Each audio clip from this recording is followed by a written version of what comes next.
Hi everyone, welcome back to my channel. और मेरा नाम माधवी है and this is a video regarding the auditing and ethics paper.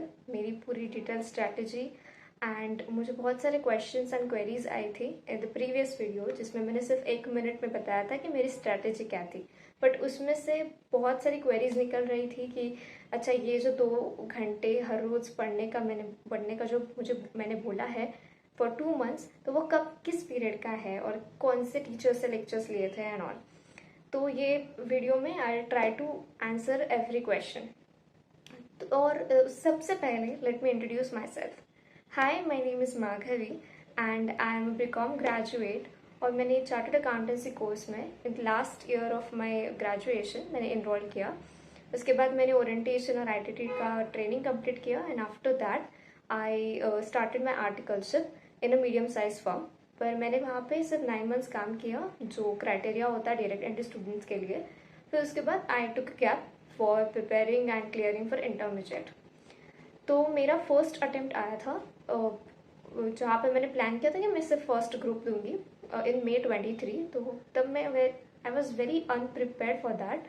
पर फिर भी मैंने स्किप नहीं किया एंड मैंने से सुना था कि स्किप नहीं करना चाहिए अटेम्प्ट, शायद हो भी जाए क्लियर। पर आई वॉज वेरी ओवर कॉन्फिडेंट कि चलो हो जाएगा, देखते कितना होता है। एंड आई वेंट अनप्रिपेयर्ड और मैं बहुत गंदी तरीके से फेल हो गई। So it was my score was 151 out of 400। तो उसके रिजल्ट के बाद आई डिसाइडेड कि मुझे दोनों ग्रुप अच्छे से प्रिपेयर करने हैं घर पे बैठ के। So I prepare for both groups, पर मेरा ज़्यादा फोकस फर्स्ट ग्रुप निकालने पे ही था। एंड सेकेंड ग्रुप के लिए स्टिल मैंने ऑडिट के लिए लेक्चर्स लिए थे फ्रॉम नीरज अरोरा सर। सो उनके lectures it was around 120 hours। I am sorry if I am getting wrong in the numbers, पर वो थोड़ा मेरे लिए ज़्यादा हो रहा था। सो मैंने सिर्फ उनके रिविजन लेक्चर्स जो होते हैं हर लेक्चर्स के वगैरह वैसे देखा था, बिकॉज मेरे पास टाइम बहुत कम था। And I went through the notes and everything, और फिर मैंने ICA मॉड्यूल से थोड़ा पढ़ के वगैरह मैं गई थी in the my first attempt, जो नवंबर में था। और तब मेरा स्कोर आया था ऑडिट में 51 out of 100। So this is the journey from 51 to 87। First group मेरा निकल गया। बट उसके बाद when I started preparing for only unit 2D, so that is your audit and FMSM।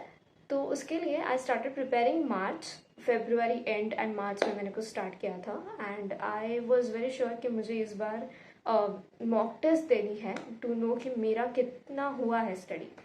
तो इसके लिए मैंने अप्रैल मिड में मेरी सीरीज 2 आई थी, सो उसमें मैंने एनरोल किया था।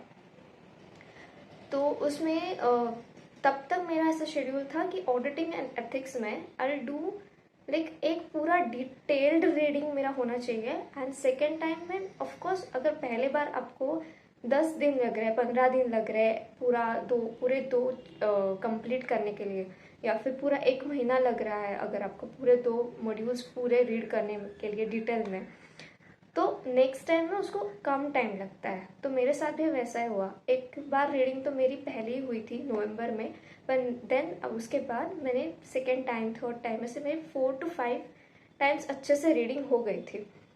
मैंने जब मॉक टेस्ट दी अप्रैल में, इट वॉज तब मुझे समझा कि द क्वेश्चंस बहुत समझ में नहीं आता कि ये हमने पढ़ा हुआ होता है, पर समझ में नहीं आता कि अच्छा ये यहाँ से था। तो स्टिल मुझे ऐसा लगा कि नहीं, ये क्वेश्चंस डायरेक्टली नहीं आते हैं। यू हैव टू लाइक, आपको कुछ छोड़ना नहीं है जहाँ पे आपको ऐसा लगता है ना कि अच्छा ये नहीं आएगा, ये अभी तक कभी पूछा ही नहीं गया है, तो ऑफकोर्स वही आएगा। मतलब वैसे ही होता है कि they don't ask you the जहाँ पे ज़्यादा वेटेज है वही क्वेश्चंस आते हैं, ऐसा नहीं है। ऐसे भी क्वेश्चंस आते हैं जो कभी पूछे नहीं गए हैं and we generally ignore such paragraphs and everything. तो ऐसा है कि मैंने ऐसी प्रिपेयर की थी स्ट्रैटेजी कि मैं इसमें से कुछ भी ना छोड़ूं, ना एक ही चैप्टर भी ना छोड़ूं।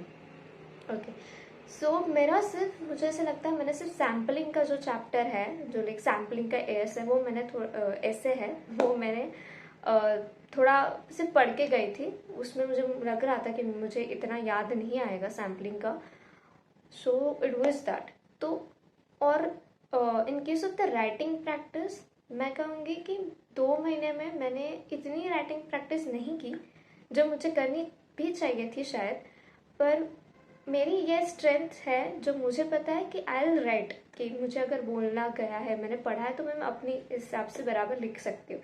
सो ये हर एक के बारे में ये रिलेटिव टर्म है कि आपके क्या स्ट्रेंथ्स है, उसके हिसाब से आप प्लान करो study and move forward according to that.